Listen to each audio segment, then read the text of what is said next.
Oh, right now, apparently.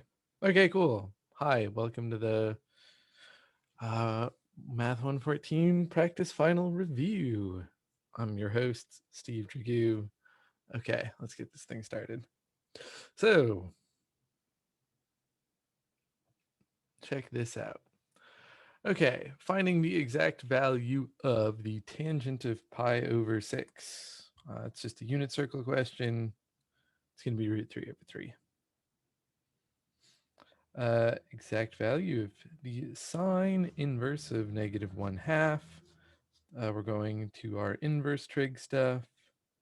So we need an answer in the negative fourth quadrant, meaning negative pi over 6. Number 3, we want 2 consecutive vertical asymptotes of the equation for tangent of x plus pi over 3. So we'll want to go to that equation for vertical asymptotes, which means we'll take x plus pi over 3, which is the interior of that function, and set it equal to pi over 2 plus k pi,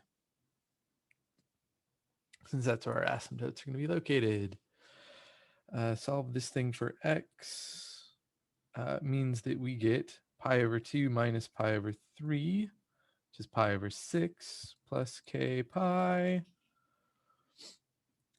So that means option E is what we'll be looking at. Pi over 6, x equals pi over 6, and x equals 7 pi over 6. Since those are each a half circle away from each other.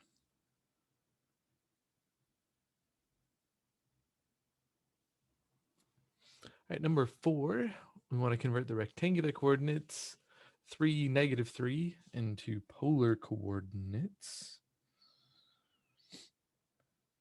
So we should have the equation tangent theta equals y over x. So -3 over 3, which is -1,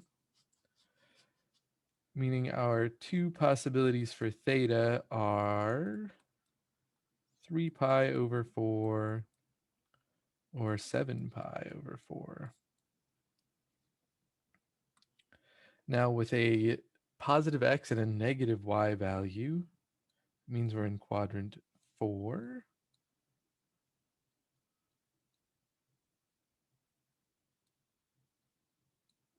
Positive, negative, we're in quadrant 4. So it looks like we'll choose option E. Since that's the one that goes forward into quadrant 4. So we could also find r squared by taking 3 squared plus -3 squared and getting 18, which means that r is going to be 3 times the square root of 2. But all the r values are the same, so we just kind of had to go based on the angle. Hence the, the wonderful benefit of multiple choice.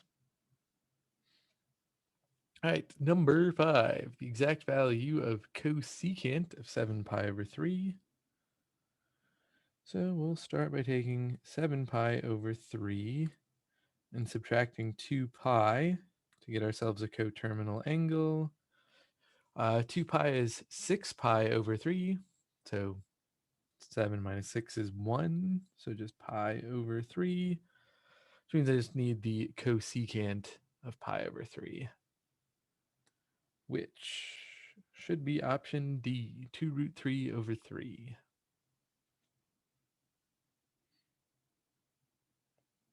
Number 6, we have a medical helicopter is 120 miles due south and 15 miles due east of a hospital. If the pilot wants to travel directly to the hospital, what bearing should be taken? So for starters, if the helicopter is southeast of the hospital, it's going to need to go northwest in order to get to the hospital. So whatever bearing we're looking for should be a northwest bearing. And then we could go ahead and draw ourselves a quick triangle. So we need to go south and east.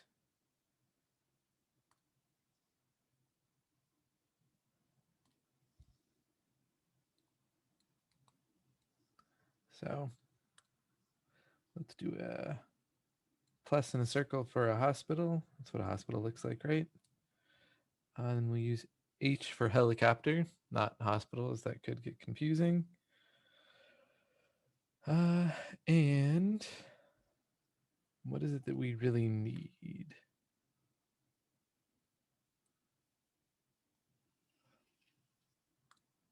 I suppose we're going to be interested in this bearing right there, which, for what it's worth, would be the same as that angle. So both those angles are the same, so we just need to find one of them. What was our other given information? 120 miles south, 15 miles east. So we get the equation. Where do we have space? We won't need too much space for the problem below. Tangent of beta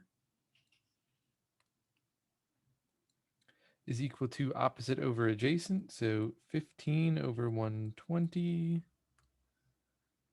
meaning that beta is the arctangent. Let's try that one more time.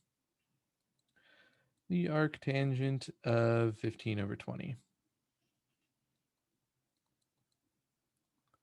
15 over 120. And then we'll take that to a calculator.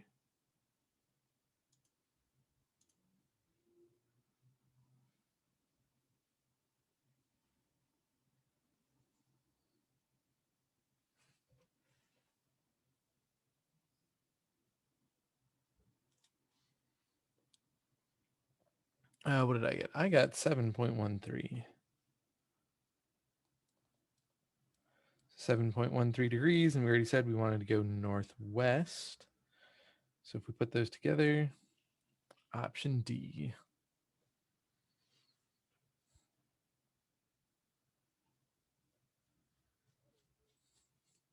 All right. Number 7, object in simple harmonic motion given by the equation -5 sine 4 pi t, d's in feet, t's in seconds. Find the maximum displacement and the frequency in oscillations per second of that object. So max displacement first, and then frequency second. So we want the amplitude, just the absolute value of A, so it's going to be 5. So we've got a few other options to choose from. Next, I suppose we can solve for the period, which is 2 pi over B. So 2 pi over 4 pi in this case comes out to 1/2. And then the frequency, which is 1 over the period. That means 1 over 1/2, which is 2. Let's put that in a slightly different color.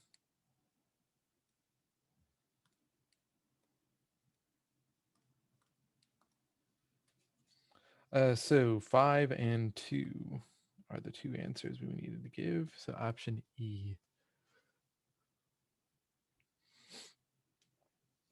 Number 8, we've got to find the exact value of the arc length of a circle with a central angle of 100 degrees and a diameter of 4 feet.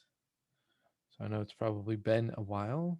So don't forget the arc length formula is S equals R theta, where it's sort of critical that theta right here be measured in radians. Formula won't work without it.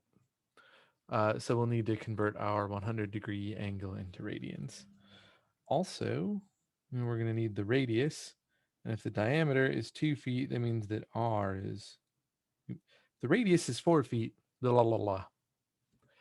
If the diameter is 4 feet, that means the radius is 2 feet. Radius should be half the diameter.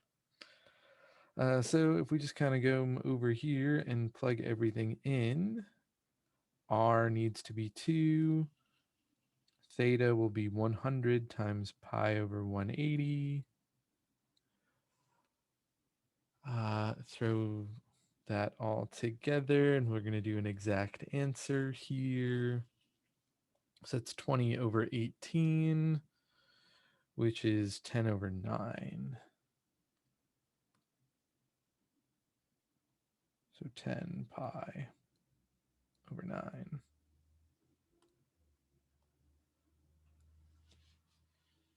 So option C.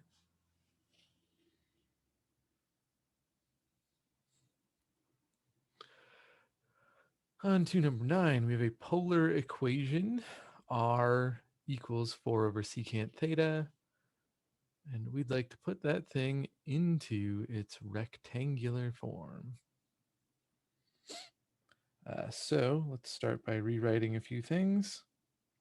4 over secant theta is the same as 4 times cosine theta.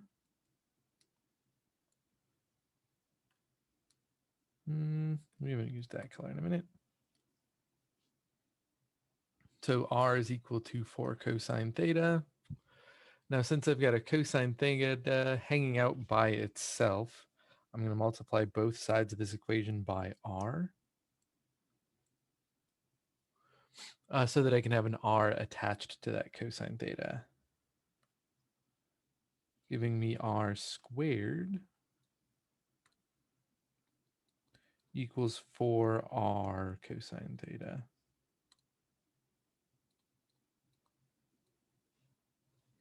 At which point I can make some substitutions.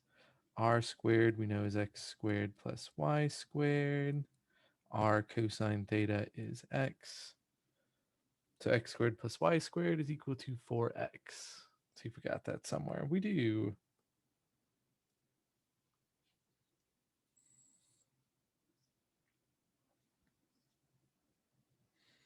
To option E.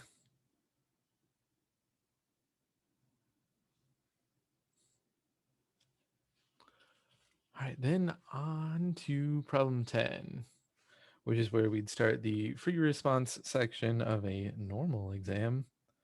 But, all of our stuff is online and multiple choice. So somehow we'll turn this into a multiple choice question by next week. Well, next week as of the recording of this video. Yeah, it might be, tomorrow or in an hour or right now even. But enough speculation. Problem 10. So we've got a triangle and we need to solve it. So we know one side and 2 angles, which means we'll be needing to use the law of sines here. It's either an angle side or an angle side angle. Either way, first thing we should do is get angle A.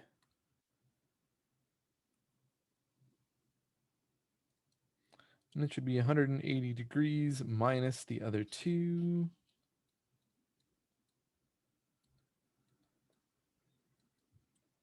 And what does that come out to? 34 plus 67, let's try again. 34 plus 63 is 97. And then 180 minus 97 must be 83 degrees.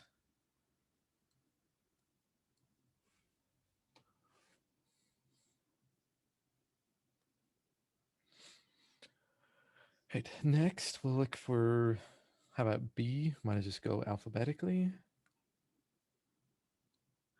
So B over the sine of angle B, which is 34 degrees,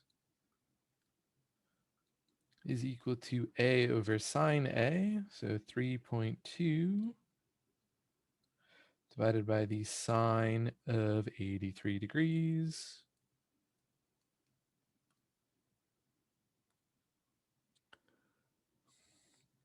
Which means that B is 3.2 sine 34 over sine of 83.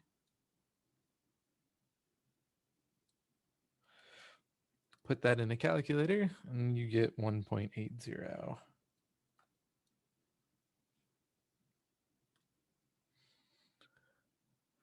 Then we'll go for C. And the setup should be much the same. 3.2 times the sine of something else divided by the sine of 83 degrees. Well, this time that something else should be angle C, so 63 degrees.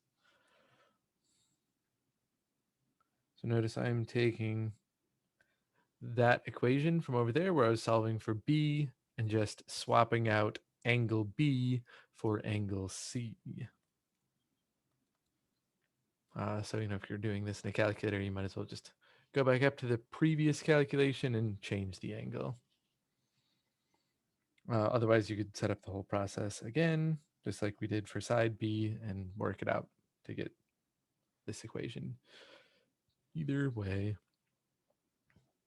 throw that in a calculator and you should get 2.87 inches. So if we just put everything in the box, A is equal to 83 degrees. B is equal to 1.80 inches. And C is equal to 2.87 inches.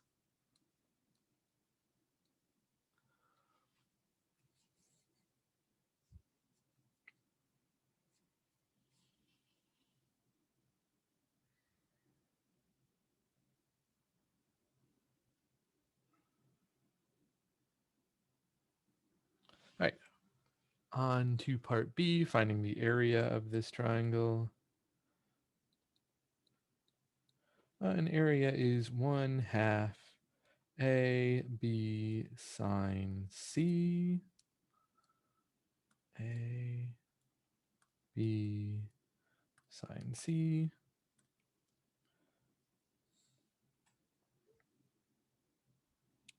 So this will be 1/2 of something times the sine of another thing.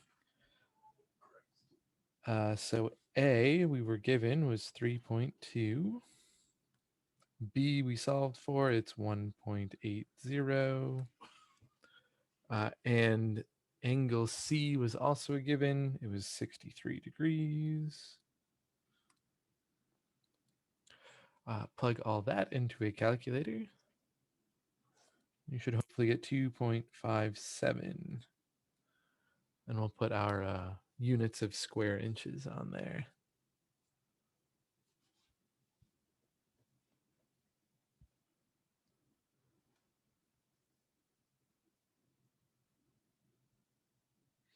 Okay, graphing. Oh yeah.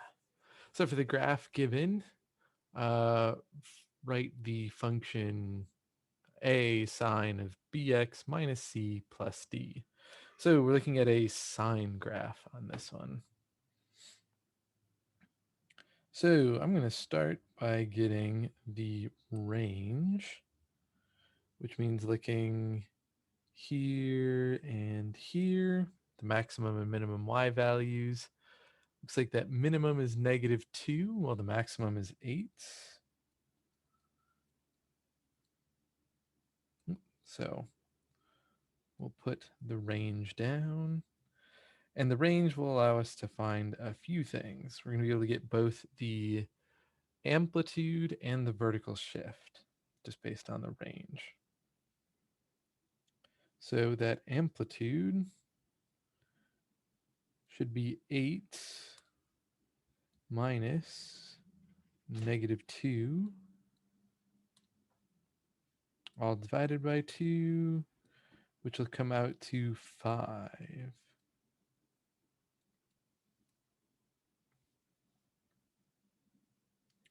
We can also come down here and do the work for D, which should be 8 plus -2 over 2, and that'll simplify to 6. Well, 6 over 2, which is 3. So that D and the vertical shift are always the same, so there's not really an extra spot to work that out. And I think that it's usually beneficial at this point to draw in the vertical shift. So 1, 2, 3. Let's put it above. Particularly since this is a sine graph, we're going to be interested in that center line.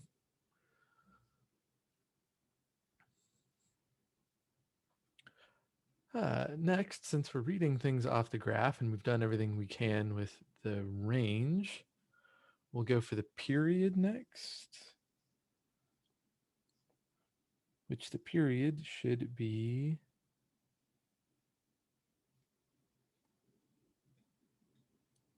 this length right there. And if we count up all those boxes, I think we should find that this has a length of 8. So our period is 8.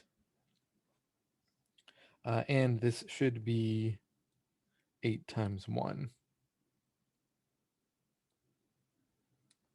8 times 1, since each box has a width of 1.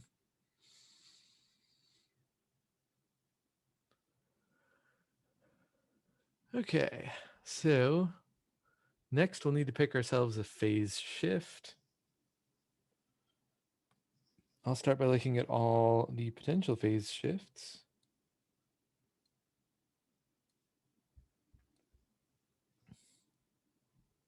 Which would be any of those options circled.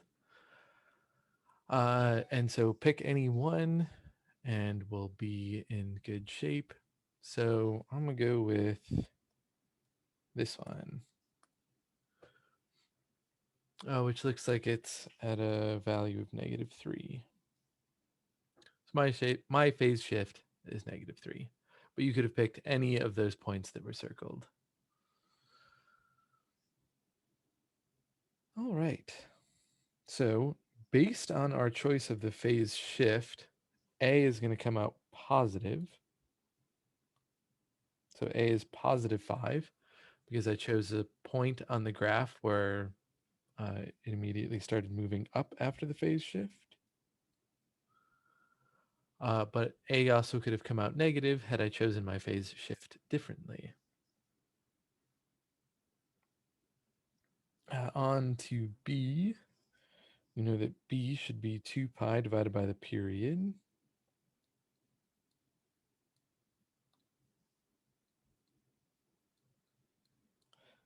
So that's 2 pi over 8,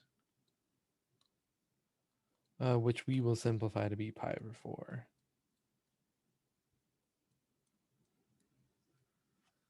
And lastly, we need to get C,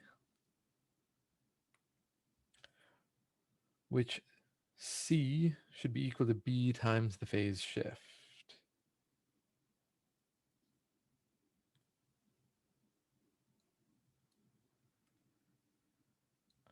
B multiplied by the phase shift.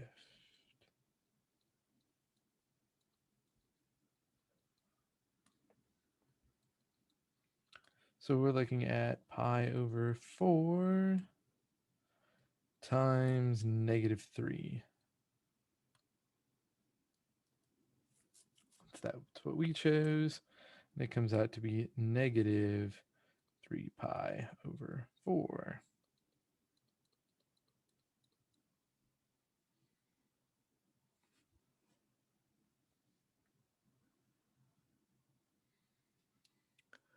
So lastly, just put it all together. 5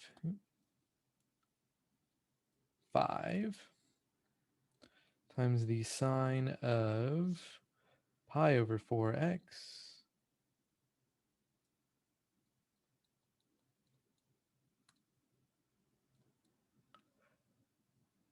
minus a negative 3 pi over 4, which means it ends up becoming plus 3 pi over 4, plus the phase shift, which is d.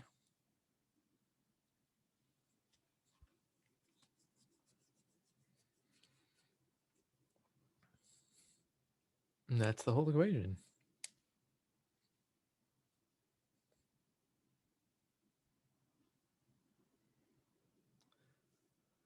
Oh yeah, everybody's favorite. Verify the trig identity. So, what's next? So when we're verifying trig identities, we always want to work on just one side. The side we're going to want to work on is the one that looks more complicated, because the simplification process is much easier than the complication process, if that makes any sense. And the first thing I like to do is deal with any angles that aren't just x or aren't just theta. So I've got the cosecant of pi over 2 minus x, which is equal to the secant of x minus the cosine of negative x, which is just cosine of x, since cosine's an even function. So that negative doesn't end up mattering. Next, what should we do? I'll change everything here to sines and cosines. So secant x is the same as 1 over cosine of x minus cosine x. And then I suppose we'll get ourselves a common denominator here.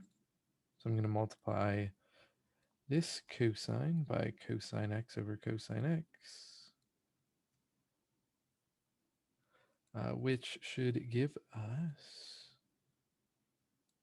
1 over cosine x minus, let's actually do this in a different color. This will be cosine squared of x divided by cosine x,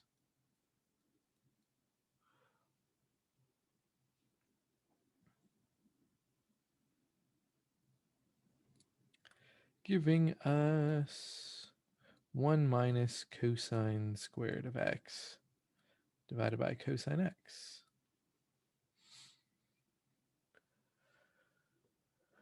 Now that numerator is a Pythagorean identity, 1 minus sine squared, or 1 minus cosine squared is equal to sine squared. So sine squared of x divided by cosine x. And now we should try to make this thing look like the initial piece. So we want tangent x over cosecant x. So I'm going to separate out my sines so I can kind of massage this into form.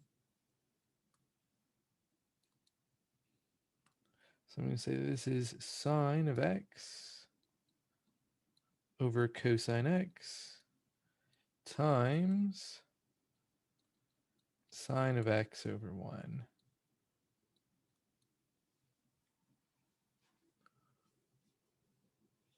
So all I'm doing is just separating the two signs that I had previously. So separating sine squared out into sine times sine. Then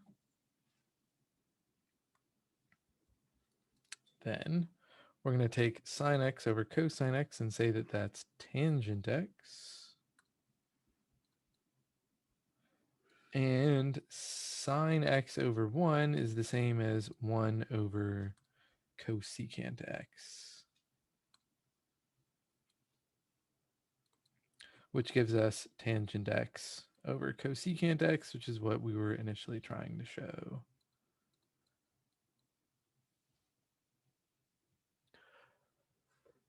Now, this problem had a bit more to it than what I'm going to be asking on the final.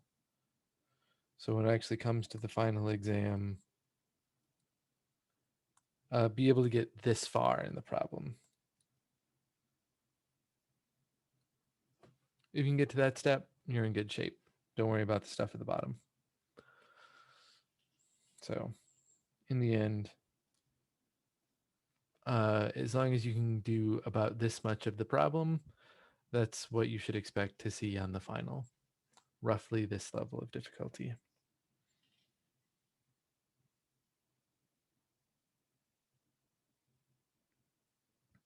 Okay. Number 13, we want to plot a polar coordinate on a polar graph. So let's go ahead and do that. So this is the same graph we've been looking at. Should be the same graph that you'll see on the final. So that it's got 8 circles, and I'll just keep it fixed so you can count either way, knowing that your edge is going to be at 8. Every angle line is going to count by pi over 12. At least try and do our best to keep that bit consistent. And we are looking for the point 5 comma negative 2 pi over 3. So negative 2 pi over 3 is going to put us into the negative third quadrant.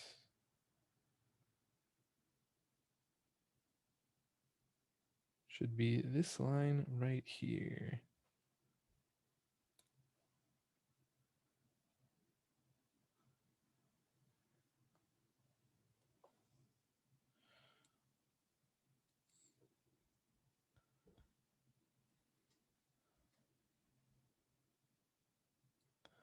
So this is negative 2 pi over 3.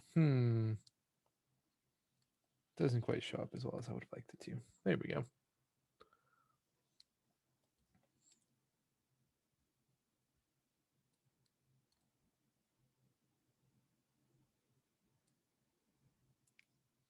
Yeah, negative 2 pi over 3. We count that backwards. And then we want to go 5 in the forward of this direction. So we'll come out 5 circles from the origin. 1, 2, 1, 2, 3, 4, 5. So that's going to be our point right there.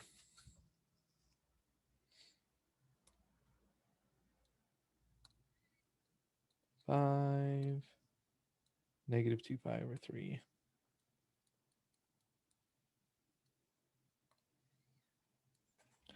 Which could have also been written as the point 5, 4 pi over 3. If we wanted to restrict ourselves to only using positive R values and positive angles. We know we're in the third quadrant. And 4 pi over 3 is coterminal to negative 2 pi over 3, which is where that 4 pi over 3 comes from. Not a necessary step on this part of the problem, but just, extra stuff if we wanted to have it there. So now it's our job to convert this thing into rectangular coordinates, where we'll use x equals r cosine theta and y equals r sine theta. So this is 5 times the cosine of 4 pi over 3, which is going to be negative 5 over 2. And for r sine theta, 5 times the sine of 4 pi over 3 is going to be negative 5 root 3 over 2. And now hopefully we've got enough space to, yeah, that little spot right there isn't exactly going to be big enough, so let's just get rid of it. Negative 5 over 2, negative 5 root 3 over 2. And we're in the third quadrant, so it makes sense that both our x and our y values are negative.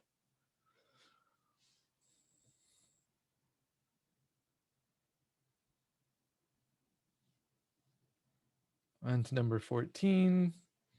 Find the exact value of cosecant of the arctangent of negative 21 over 20.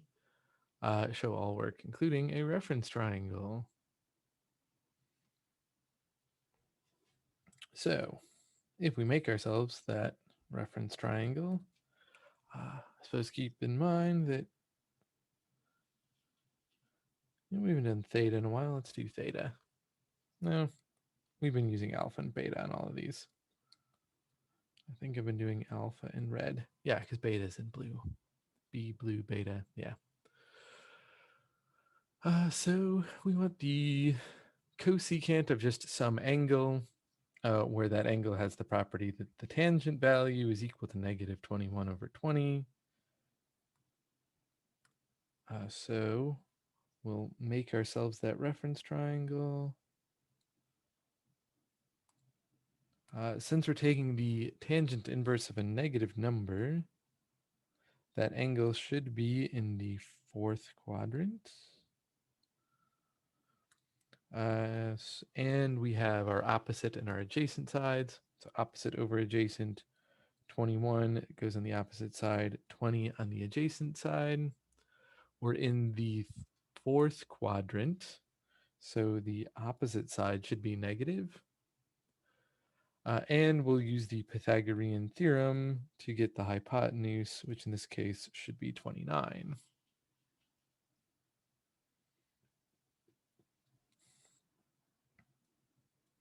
Yeah, so c squared is equal to 21 squared plus 20 squared. So we should end up getting c is equal to 29.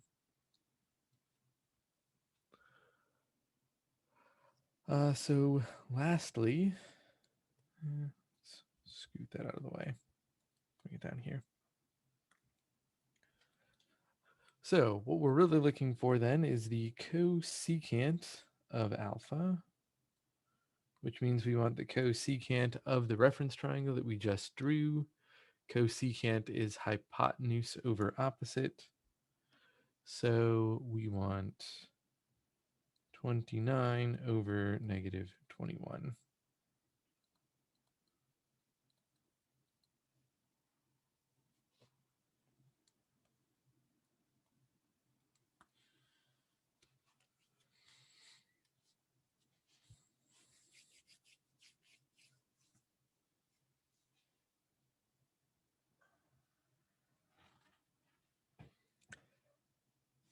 Number 15. So this one comes to us from worksheet 11.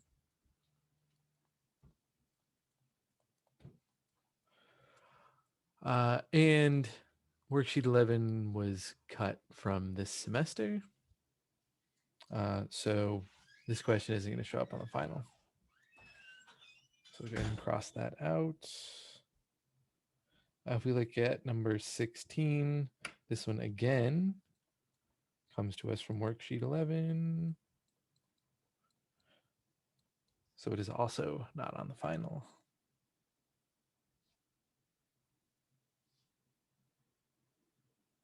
Cool, 17, back to some stuff that is going to be on the final. Looks like we're going to be using the sum and difference formulas.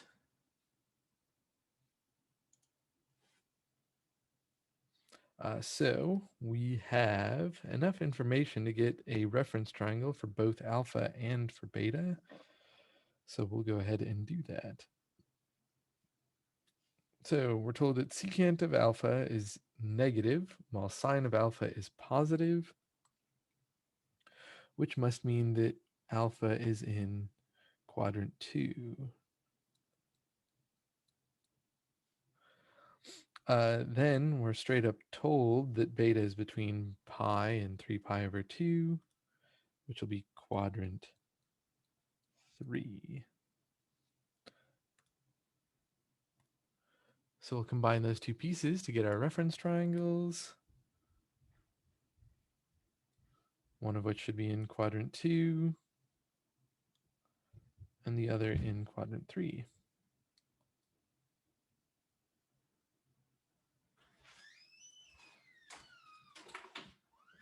Good enough.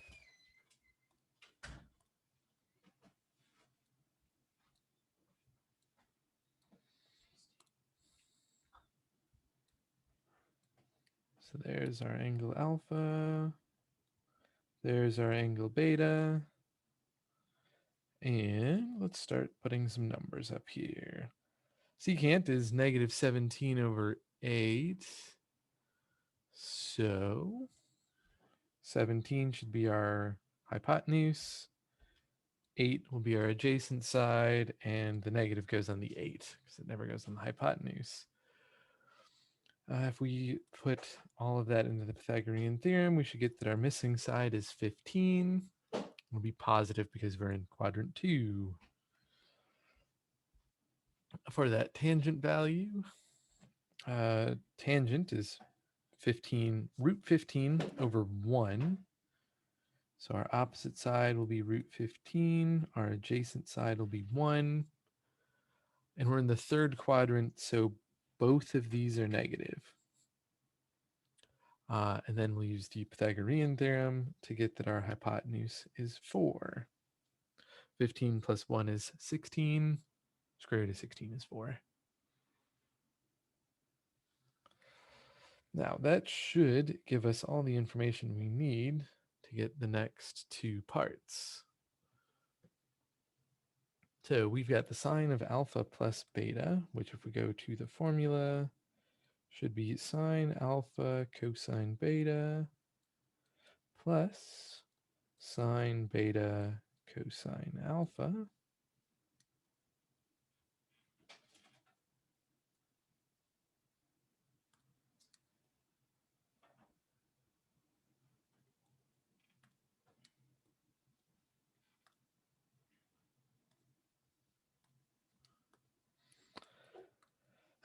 So all we really need to do is just plug in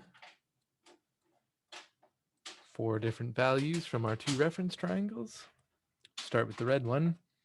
Sine is going to be 15 over 17. And cosine will be negative 8 over 17. Switch over to the blue one. And cosine of that is negative 1 over 4. Ugh.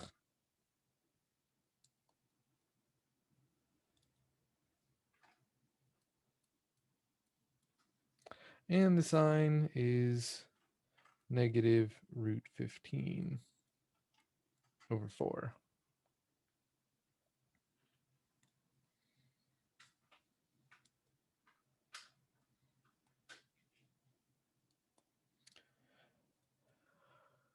Then we'll put that stuff together to get negative 15 plus a double negative, so plus 8 root 15, 17. Wait, what? No, it's, yeah, 15 and root 15. They both show up from different triangles. That's not a mistake. 4 times 17 is 68.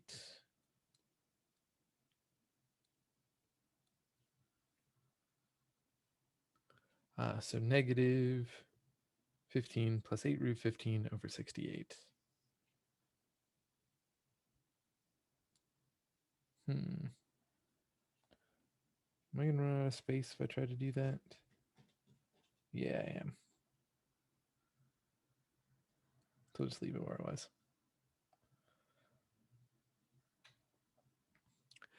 Next, moving on to cosine of beta over 2, which is going to be plus or minus the square root of 1 plus cosine of beta over 2. So let's talk for a minute about the angle beta over 2. So we were told earlier that our initial angle, beta, is in between pi and 3 pi over 2. Right, we were given this inequality right here. But I am interested in the angle of beta over 2, which means I'm going to take this entire inequality and multiply by 1/2. Doing so is going to give me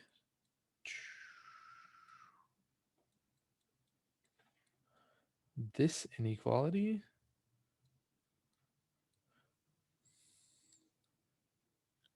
which says that beta over 2 is in between pi over 2 and 3 pi over 4, which puts it firmly in the second quadrant. And since I'm looking for the cosine of beta over 2, I need to know which quadrant beta over 2 is in order to decide if this equation should come out positive or negative. In quadrant 2, cosine is negative, so I want the negative out of that plus or minus.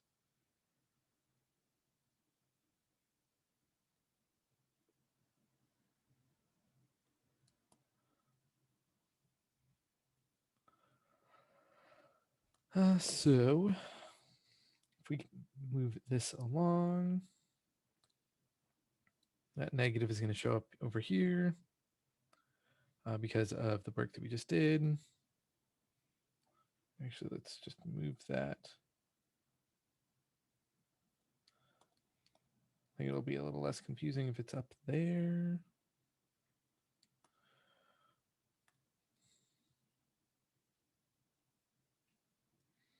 So 1 plus the cosine of beta, which if we check back up with our reference triangle,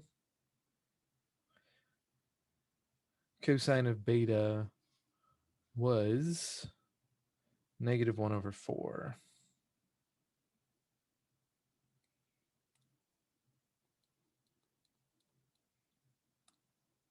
All of that over 2.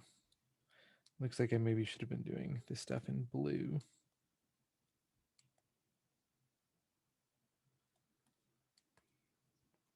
Since we were working with angle beta, and I did red for alpha.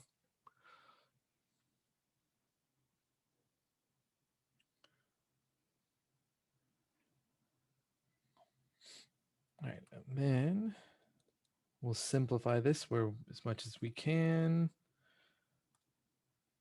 I'm going to multiply by 4 over 4.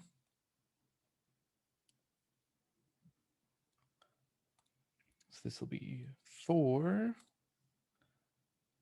minus 1 over 8. So we're looking at the negative square root of 3/8.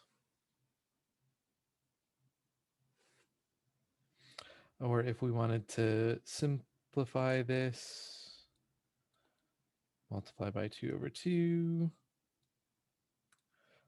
We could also call this the negative square root of 6 over 4.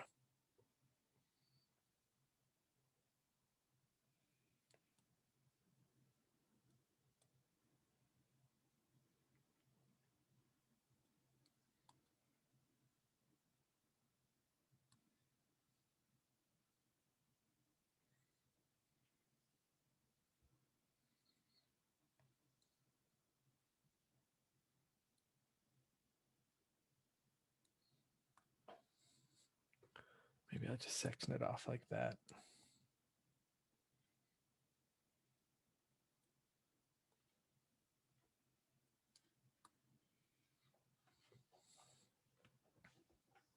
Hopefully that helps with clarity.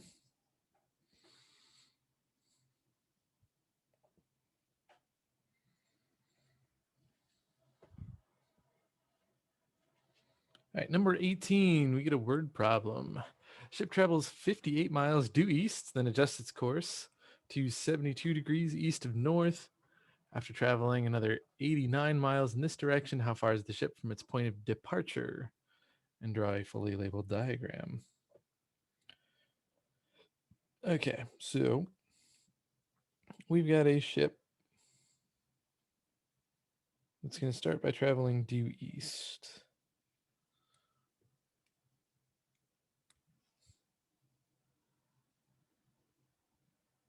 So due east will be, toward the right. It'll then adjust its course to 72 degrees east of north. So it's going to turn to an angle of this.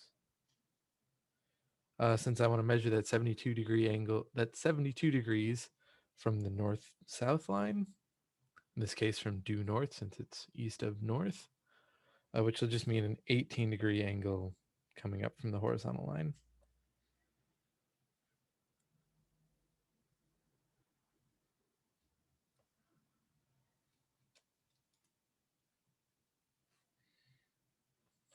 So that's how far the ship has gone so far.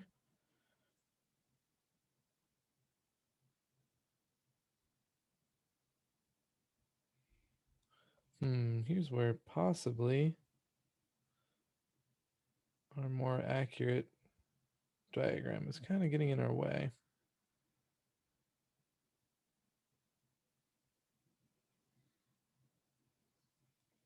So in the end, that'll be the line we're interested in. It's figuring out that length.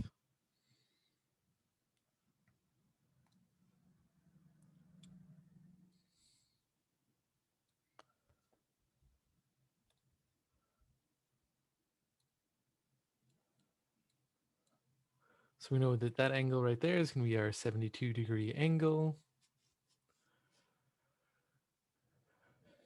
And we'll start labeling some things. Let's call this side A. That is going to be angle A. This will be angle B.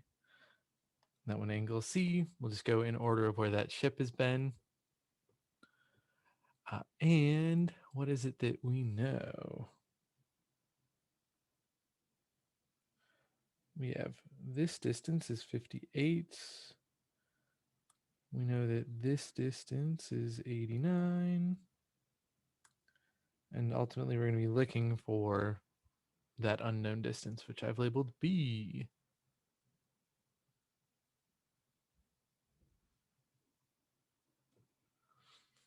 Oh, cool. I just realized we had a question back on the previous problem. So let's go take a look at that. So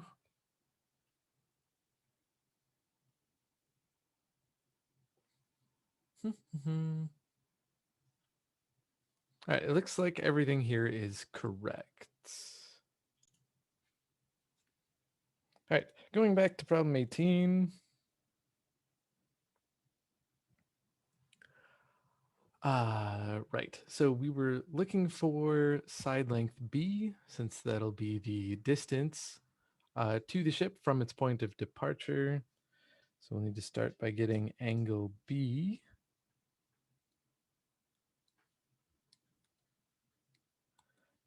Which should be 90 degrees plus 72 degrees, which is 162 last I checked.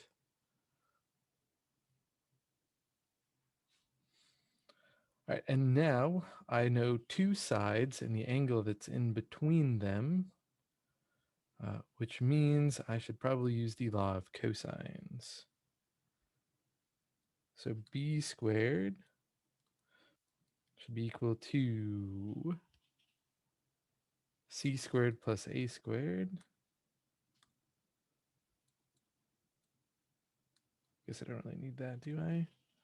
C squared plus A squared minus 2CA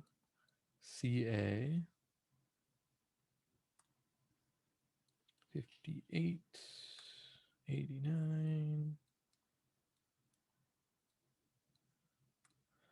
times the cosine of angle B, 162 degrees.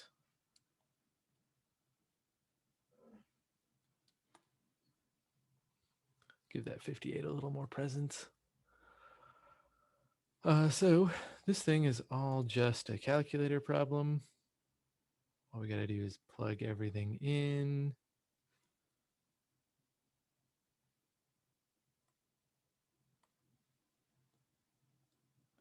When I did that, what did I get? 145.27. And we were measuring everything here in miles.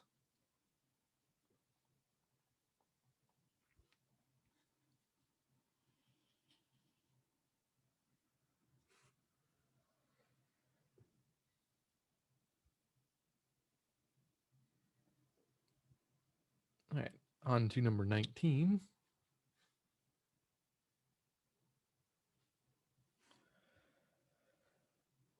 All right, what do we have here? A woman entering an outside glass elevator on the ground floor of a hotel glances up to the top of the building across the street, notices the angle of elevation is 48 degrees. She then rides the elevator up 3 floors, which will be 60 feet. And what does she happen to notice? The new angle of elevation is 32 degrees. How tall is the building across the street?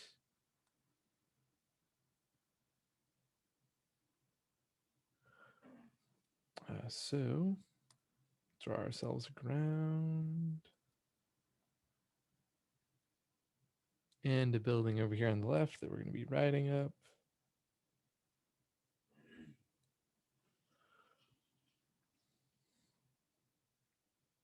And we're going to need to take a couple of angle of elevations. The first one we said was 48 degrees.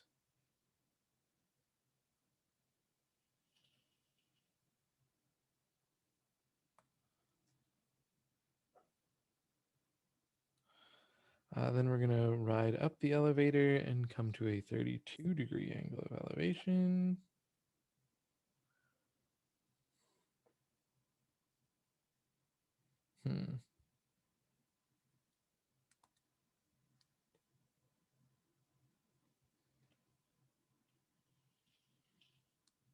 Try redrawing that a little bit, actually. All right, so starting with that 48 angle, 48 degree angle. There we go.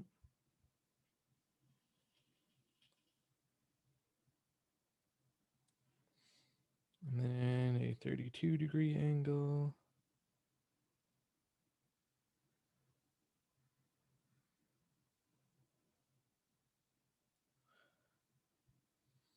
Okay, there we are.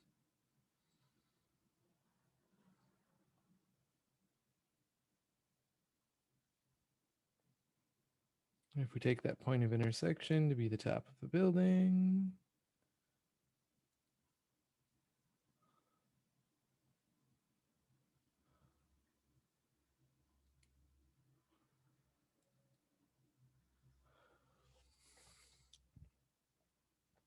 that's where we're after. And then we'll draw in just our little piece over here.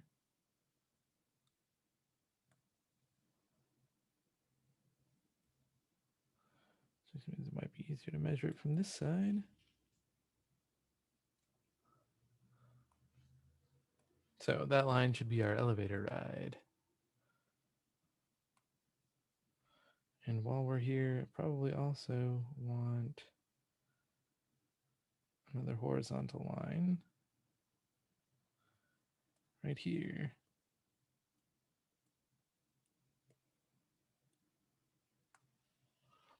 There we go.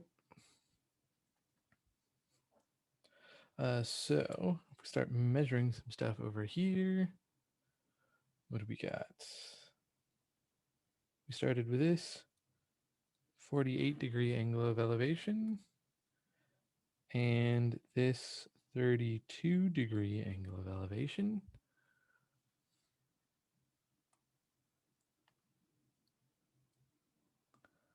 I think that leaves B over here. Draw that angle right there in green to be that is the measure of angle B. And fill in some other stuff. We're looking for the height of this building, and we happen to know over here that is a 60-degree angle.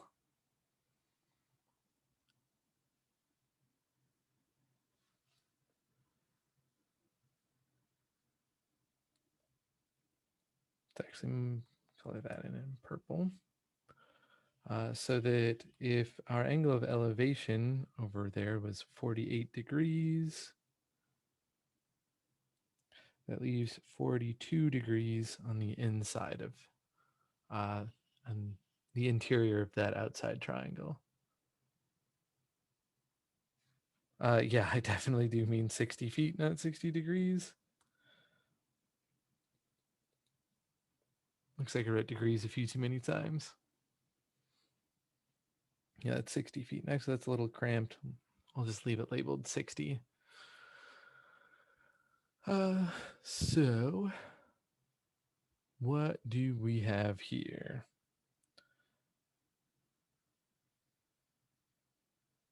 So we should label a couple other pieces. That side length up there should be A. This side length in here we'll call C. It's a little awkward to put there. Let's label it C right there. So if I put all this stuff together, I can have the sine, the sine of 48 degrees is equal to opposite over hypotenuse. So H divided by C. Which means if I want to get the height, I'm going to need to know the length of side C. So we'll need to use the law of sines in order to get that distance. So let's scroll down and work on that part.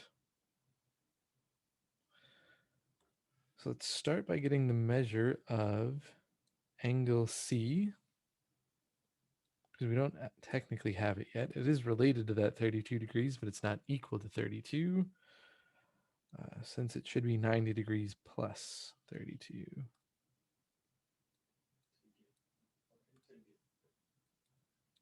Which comes out to 122 degrees.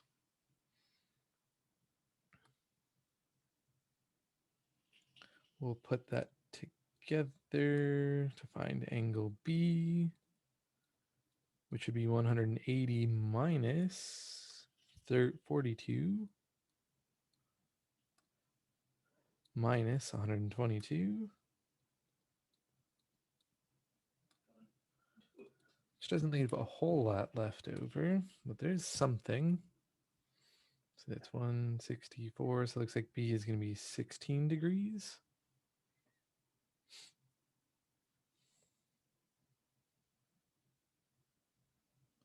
So if we combine some stuff that we know, then side length C divided by the sine of 122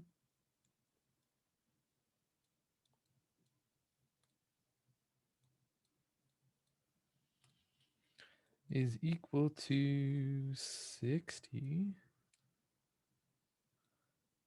divided by the sine of 16 degrees.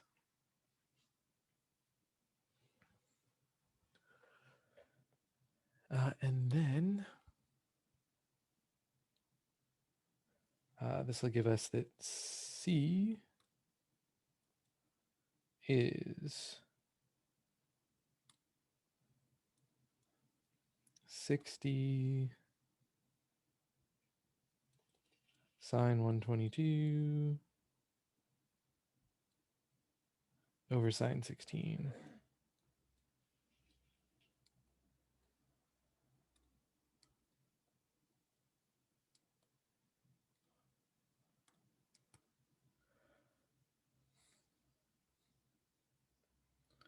Bring that back up here to get h.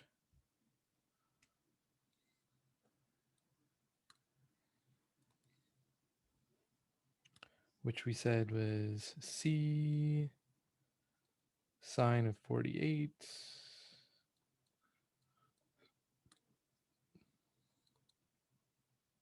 which is the thing we get when we put all this together.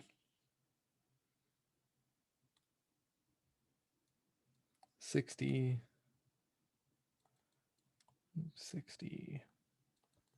sine 122 times the sine of 48 divided by the sine of 16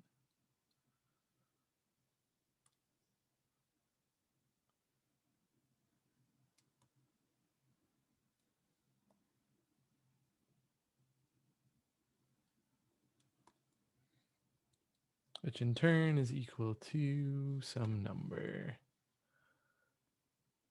I got 137.19. And that's in feet. And I actually do mean feet this time.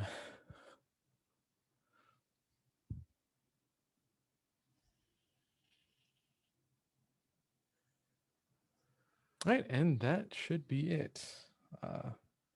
Everything else is just a formula sheet, which should have most every formula we talked about this semester. So if you want to have this with you when you take the final, feel free. I think it's probably a good idea to have some formula sheet to reference while you're taking it.